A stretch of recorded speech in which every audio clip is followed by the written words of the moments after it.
আসসালামু আলাইকুম। আমি আসছি আজকে এম ব্লকের 2M এর মাঝখানে। আমার সামনে যে দেখতে পাচ্ছেন এটা 2M এর মাঝখানে 50 ফিট রোড।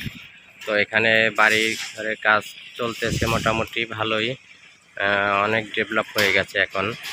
যারা এম ব্লকে 10 কাঠা প্লট খুঁজতেছেন তাদের জন্য আজকের এই ভিডিওটা। এম ব্লকের কর্নারের 2য় নাম্বার প্লট। আমি চলে যাচ্ছি প্লটের সামনে।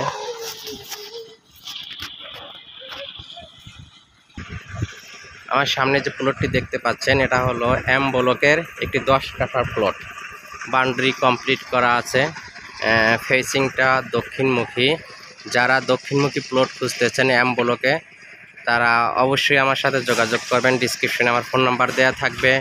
আর প্লটের কাগজপত্র আপ টু ডেট করা, একদম খাজনা খারিজ এবং সম্পূর্ণ কাগজের চেইন মিলানো আছে। আপনারা চাইলে আজকে প্লট ভিজিট করতে পারেন বা এনি টাইম আপনার সময় অনুপেক্ষা যে কোনো সময় আমাকে নক করলে আমি আপনাকে প্লট ভিজিট করাবো। খুব কাছেই, একদম 60 ফিটের সাথে একটি বাড়ি কাজ চলতেছে, বিটিআই নিয়েছে এবং এর সাথে একটি 10 কাঠার প্লট। কর্নারের পরের প্লট, কর্নার থেকে 2য় নাম্বার প্লট। যারা এম ব্লকে 10 কাঠা প্লট খুঁজতেছেন তাদের জন্য এম ব্লকে দক্ষিণমুখী একটি 10 কাঠা প্লট। আজকে এ পর্যন্তই, ভালো থাকবেন। আসসালামু আলাইকুম।